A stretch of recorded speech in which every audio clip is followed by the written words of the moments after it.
Saviez-vous que Lego, avec une valeur de 14 milliards de dollars, l'une des marques les plus précieuses au monde, n'a pas été inventé par Lego? Wait, what did he just say? Ces petites briques qui vous permettent de construire d'immenses châteaux, des villes entières, ou même une Formule 1. I don't believe you. C'est vrai, parce que ce que je tiens dans la main, en fait, ce n'est même pas un Lego. C'est une réplique des briques de l'inventeur originel, qui pouvaient aussi s'assembler entre elles, grâce auxquelles on pouvait construire des boulangeries, des églises, des moulins, des chars, des petits trains. Bref, tout ce que votre imagination vous permettait. Et même si l'inventeur avait breveté son invention, les propriétaires de Lego l'ont copié tellement bien qu'à première vue, on ne voit même aucune différence entre les deux, n'est-ce pas? Et une fois qu'ils ont eu cette copie, la petite entreprise qui fabriquait des canards en bois et était au bord de la faillite est devenue le plus grand fabricant de jouets de la planète, avec un chiffre d'affaires annuel de plus de 10 milliards d'euros.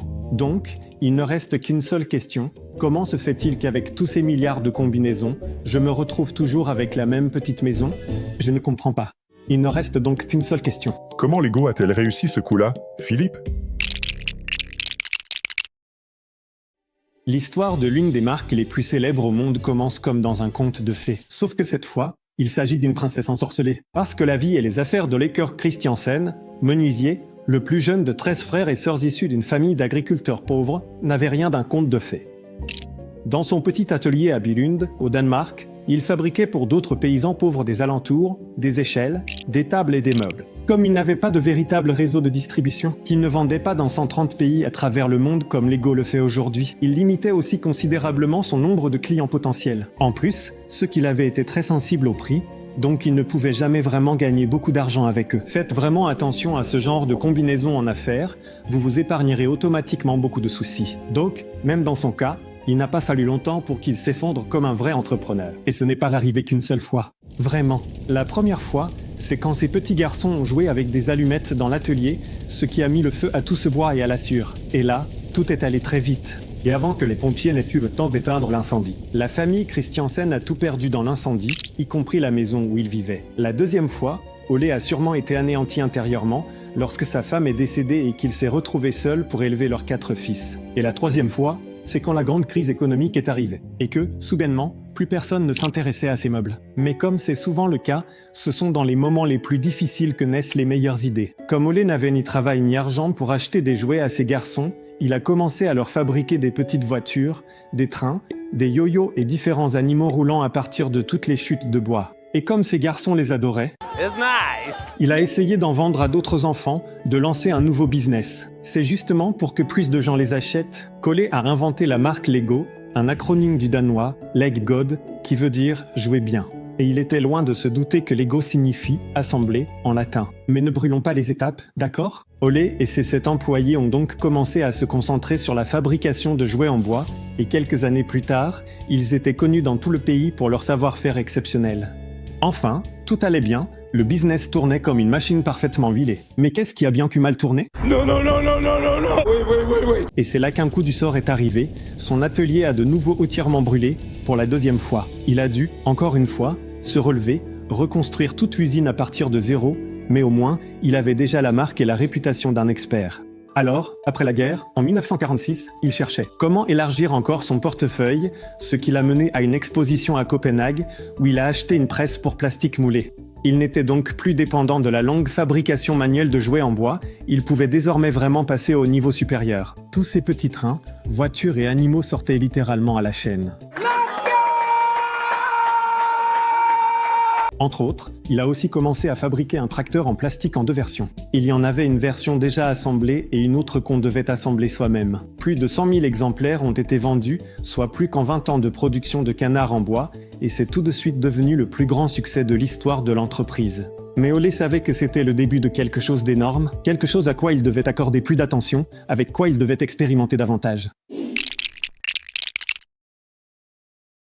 C'est à ce moment-là que son fils Gottfried s'est souvenu de ces briques et blocs en plastique que son père avait reçus lors de l'exposition mentionnée, en tant qu'échantillon, montrant ce que la nouvelle presse produisait. Ces petites briques étaient fabriquées et même brevetées par la société KiddyCraft, mais uniquement au Royaume-Uni, pas au Danemark. Lego les a donc copiées à l'identique et a commencé à les vendre sans enfreindre la loi, sans même que le directeur de KiddyCraft n'en soit informé. C'est ça, l'éthique dans les affaires, non ?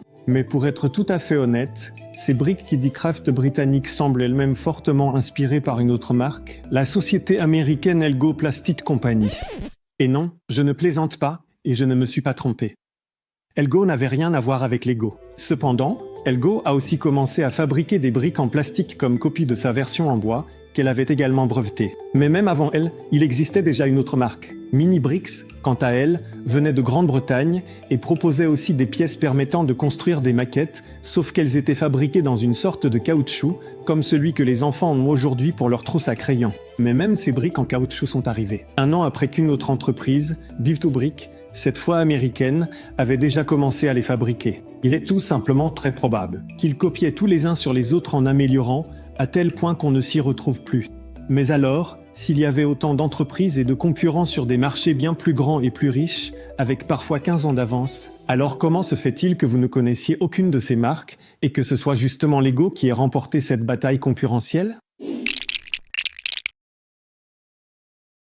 Afin de comprendre tout ça, il faut faire quelque chose de vraiment important. Regardez la brique Kiddicraft par en dessous. Vous voyez ? Il n'y a rien du tout. Et à cause de ce design, parce que l'intérieur était vide, les constructions ne tenaient jamais, elles se démontaient souvent. Le fils d'Olé a donc réfléchi à ce problème, jusqu'à trouver une innovation clé, ces petits tubes. Grâce à eux, les picots du dessus ont plus de possibilités pour s'accrocher, et c'est la raison pour laquelle tout cela tient mieux que le Kiddicraft. On voit que ça tient vraiment beaucoup mieux maintenant. Une invention si simple et pourtant si importante. Not as easy as it looks, is it, son? Et quand Lego a enfin résolu ce problème de conception qui se démontait tout le temps, elle a évidemment fait breveter son invention partout, des États-Unis à l'Europe jusqu'en Australie, pour éviter que quelqu'un ne puisse la copier par hasard. Right, yeah, of course. Elle a déposé sa demande de brevet le 28 janvier 1958. C'est d'ailleurs pour cette raison que ce jour-là est considéré comme la journée internationale du Lego, c'est son anniversaire. Mais avant même que l'Office des brevets n'ait eu le temps de tout valider, il s'est encore passé quelque chose d'important. L'usine a brûlé pour la 3e fois, encore à cause du bois, et les dégâts étaient à nouveau énormes. Are you kidding me? C'était la goutte d'eau de trop, presque comme un signe venu de l'univers, qu'il fallait laisser tomber les jouets en bois et se concentrer à fond sur les briques Lego en plastique. Mais grâce à ce malheureux accident, elle a trouvé la combinaison gagnante, celle qui fait que Lego est devenue ce qu'elle est aujourd'hui. Premièrement, elle avait d'un produit unique, évolutif et breveté. Deuxièmement, elle pouvait se concentrer beaucoup mieux, c'est-à-dire qu'elle ne dispersait pas son attention. Ni ses ressources humaines, ni l'espace dans l'usine, ni la publicité, ni l'innovation. Bref, tout entre les jouets en bois et en plastique, assemblés ou démontés. Et troisièmement, elle fait tout cela depuis longtemps, depuis plus de 60 ans déjà. Lego continue d'ajouter de nouveaux ensembles qui restent cependant compatibles entre eux. Ils sont fabriqués avec une technologie si coûteuse, à partir de moules si précis, que la tolérance d'erreur est inférieure à 0,0002 mm. Grâce à cela, une brique de 1958 s'emboîte toujours parfaitement avec celle que vous achèterez demain en magasin. Voilà un exemple concret de ce que signifie avoir un produit vraiment unique, votre base indispensable si vous voulez réussir sur le long terme en marketing. Lego continue également aujourd'hui de s'étendre sur de nouveaux marchés en ouvrant des filiales dans d'autres pays. Elle possède déjà plus de 1000 magasins en propre et des centaines de revendeurs agréés. Elle continue aussi de construire de nouveaux Legoland qui ressemblent à un immense jeu de construction et où vous pouvez rencontrer vos personnages préférés en taille réelle. Tout cela est un exemple concret de l'importance de la distribution. Il faut être disponible exactement au moment où les grands-parents achètent des cadeaux d'anniversaire pour leurs petits-enfants. Lego a également acheté des licences auprès de Disney, Warner Bros et d'autres studios de cinéma, ce qui lui a permis de commencer à vendre des sets spécialisés pour les fans, comme Star Wars, Harry Potter, Batman ou Minecraft. Les analystes estiment que cette seule succursale est tout à fait capable de générer une proportion allant d'un tiers jusqu'à 2/3 du chiffre d'affaires réalisé chaque année. Voilà à quel point une partie de cet immense ensemble Lego est importante. Collaborer, tirer parti des forces et des marques des autres, n'essayez pas toujours de tout faire vous-même, parce que vous pensez toujours savoir mieux que les autres ce qui est bien. Je vous le répète sans cesse. Mais ce qui me réjouit le plus personnellement, c'est que Lego s'est lancé à fond dans la création de contenu, dans la narration d'histoires. Vous n'avez même pas besoin d'aller chercher loin pour trouver des exemples, il suffit de regarder sa chaîne YouTube. Elle a déjà plus de 25 milliards de vues accumulées. C'est un total de 44 000 vidéos. Ça fait en moyenne environ 560 000 vues. pour chaque vidéo publiée. Mais ce ne sont pas des tutoriels pour construire des sets. Il y a carrément des dessins animés que vous pouvez mettre à vos enfants à la place du programme du soir, des émissions de cuisine, des séries, des parodies de grands films connus. Bref, du contenu de qualité et captivant. Elle est tellement convaincue de son impact sur les ventes que l'ancienne vice-présidente marketing de l'entreprise a déclaré « On était un fabricant de jouets, mais désormais, on devient un média. » Ce n'est vraiment pas un hasard si Lego, avec 20 millions d'abonnés, est la chaîne YouTube de marque la plus suivie. À moins bien sûr que vous ne comptiez tous les influenceurs, musiciens, sociétés de production. Abonnez-vous à ma chaîne, oubliez Lego.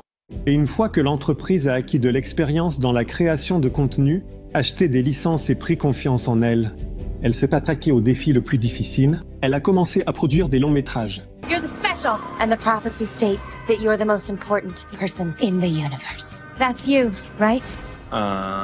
Yes. That's me. Et il faut dire que ce pari lui a vraiment rapporté. Rien que le premier film Lego a rapporté plus de 470 millions de dollars au box-office. Pour le dire dans le jargon des marketeurs, elle a convaincu des dizaines de millions de personnes de payer entre 5 et 10 euros pour un billet, juste pour regarder pendant 1h40 une immense publicité mettant en scène des petits personnages jaunes et carrés. Ce film est un magnifique exemple de ce qui se passe quand vous n'êtes pas une tube ennuyeuse et agaçante, pendant laquelle les spectateurs vont aux toilettes ou à la cuisine pour prendre quelque chose à manger. Devenez, vous aussi, la raison pour laquelle ces gens allument la télé, s'abonnent ou vont carrément au cinéma. Commencez à créer et à diffuser, et je vous promets que cela vous mènera dans des endroits dont vous ne soupçonniez même pas l'existence. Une foule de nouveaux clients vous découvriront. Vous apprendrez énormément de choses.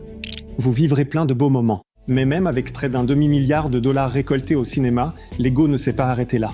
Elle a continué à traire la vache.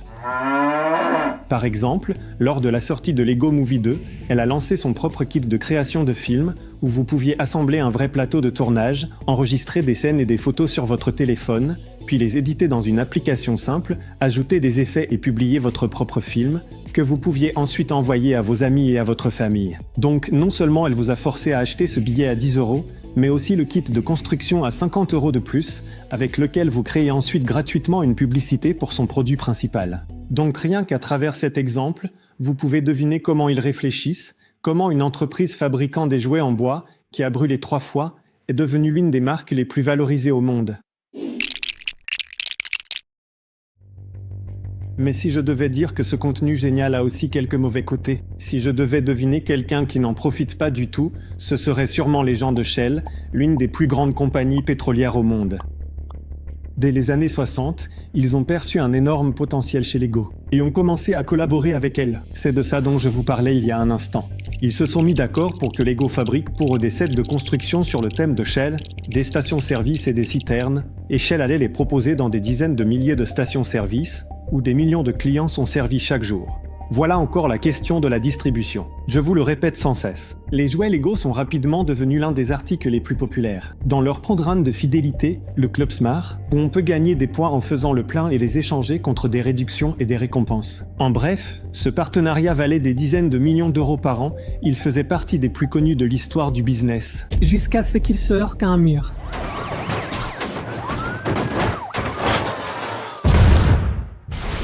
En effet, lorsque Shell a annoncé son intention d'extraire du pétrole en Arctique, elle s'est attirée de vives critiques de la part de tous les défenseurs de l'environnement menés par Greenpeace. Ceux-ci ont acheté 120 kilos de Lego, ont construit un paysage polaire et ont tourné une vidéo montrant ce décor recouvert de pétrole. Et comme 50% de toute ambiance passe par une bonne bande-son, ces images étaient accompagnées d'une chanson mélancolique intitulée « Everything is not awesome ». Everything is awesome. Cool when you're part of a team. Everything is awesome when you're living on a dream. C'est devenu un énorme buzz, non seulement sur les réseaux sociaux, mais aussi dans les médias du monde entier. Lego a d'abord esquivé, ne sachant pas comment réagir, elle disait « Que Greenpeace ne nous mêle pas à ça. » Bon, il faut dire que c'était vraiment beaucoup d'argent. Mais encore une fois, il est difficile de résister à la force d'un contenu de qualité et porteur de sens. Elle-même devrait le savoir mieux que n'importe quelle autre marque. Une telle pression sociale s'est créée autour de cette affaire. Des pétitions en ligne et des manifestations dans les Legoland ont été organisées. Et au final, l'entreprise a cédé. Plus précisément, lorsque son directeur a annoncé qu'il ne renouvellerait pas la collaboration, même si elle était très avantageuse. Mais il faut lui reconnaître le mérite d'avoir non seulement tenu son engagement, mais aussi de s'y être tenu jusqu'à aujourd'hui. Awesome! Cependant, Lego fait bien plus que cela. Elle construit ses propres hôtels, développe des applications mobiles, gère un réseau social pour les moins de 13 ans, coproduit des émissions de télé-réalité. Dans le cadre de sa recherche constante de nouveaux partenariats et de l'élargissement de sa base de clients, elle a construit, à taille réelle, une Bugatti Chiron, une Lamborghini Sian, une McLaren P1 ou encore les 10 monoplaces de Formule 1.